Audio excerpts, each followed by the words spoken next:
Hey everyone, welcome back to my YouTube channel. My name is Tori, your Arizona wedding and family photographer. I just kicked off the fall 2022 wedding season, and I thought what a good way to jump in with some editing videos with this one here. Very simple. As you can see, it's very basic. It's the wedding rings, jewelry, florals, just a real basic classic shot, but I'm going to edit it and turn it into that for you and show you how I got that real crisp white, really make those diamonds pop and that silver just stand out and look really gorgeous. So that's what we're going to do today. Let me go ahead and reset this image. And again, very, very easy. As you can see right out of camera, it's very dark. I was in a dark room with very little natural light. So as you can see, I had to use ISO 800. I did use my 35mm prime lens at an f-stop of 2.5 at 1/250th of a second. So I really liked the contrast when I shot this image, but as I'm editing it, I'm wishing I had shot it a little more bright and airy, so that way I could do less editing to accomplish that. But that's okay. You know what? That's why we have editing, right? So I'm going to reset this image and show you what I do. First things first, I'm going to go ahead and crop it. Now I might not crop it exactly the way the other image was, just because it's very hard to crop the same image perfectly twice, but let's just go with that for right now. I'm going to bust up the exposure quite a bit and also some highlights. I'm kind of over highlighting the diamonds right now, but that's okay. I'm going to bring up, I want to leave this very black. I want the contrast of the diamonds against the black because man, that just makes them pop. So I only brought up the shadows a little bit. The more you go up, you can see like the fur, you know, not fur, but like dust and velvet and stuff like that. So I'm going to leave it kind of low, and then just quickly I'm going to get rid of these spots. So bear with me while I get rid of these spots.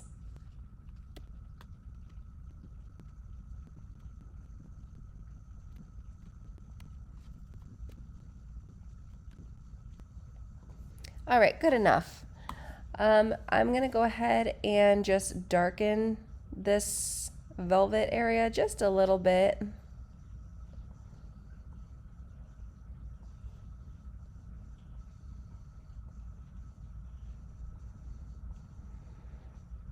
going to bring the clarity down for the velvet just to kind of blur that out.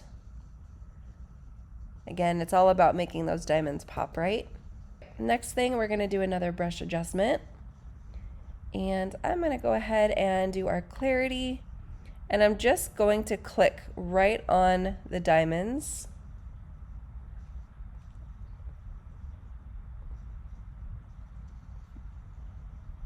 Click, click.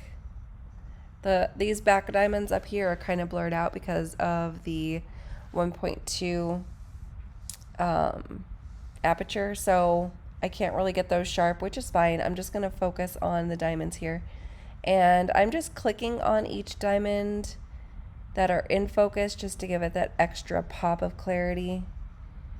All right, there we go. It looks good, and then I'm going to bring it up just a little bit more. There we go. All right.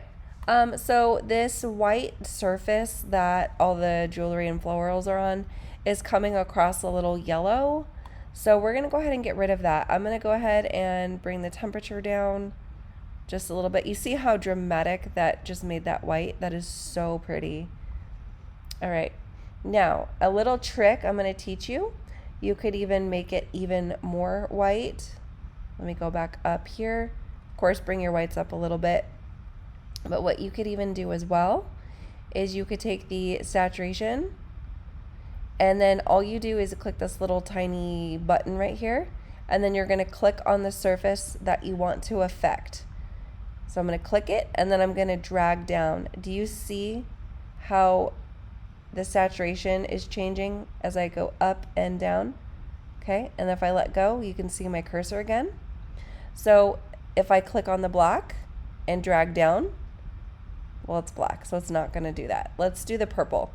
Okay, I'm going to click on the purple and drag it down. Do you see how the purple and the blue on the right hand side go down automatically?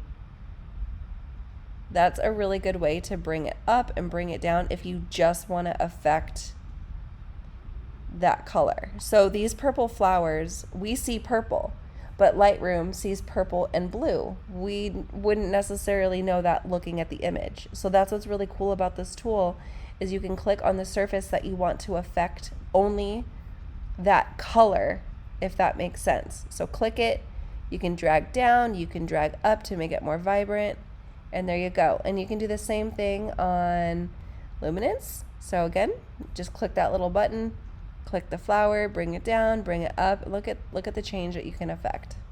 So I'm going to start that over. I don't think I need to change the purples. I think they're vibrant enough. So I'm going to go ahead and clear the magenta, clear the purple, and I just double click the color name to just reset those sliders. Okay, so I'm going to go ahead and click the Luminance button like I taught you. Click that, and I'm going to click this white surface, and I'm just going to bring it up, because when you bring it up, it just brightens it up a little bit more and adds another level of dimension to the image. I'm not sure what you want to call that. Dimension, brightness. It's another way to brighten a certain surface without actually having to bring your exposure up. So that's it. I love this image the way it is, and that's it. So thanks for tuning in. Again, this was a very simple edit. Not too complicated. Anybody can do it, really. So comment below. Let me know what you want to see. If you want to see any more jewelry pictures or accessories or florals and how I edit those. Otherwise, thank you for tuning in. See you next time.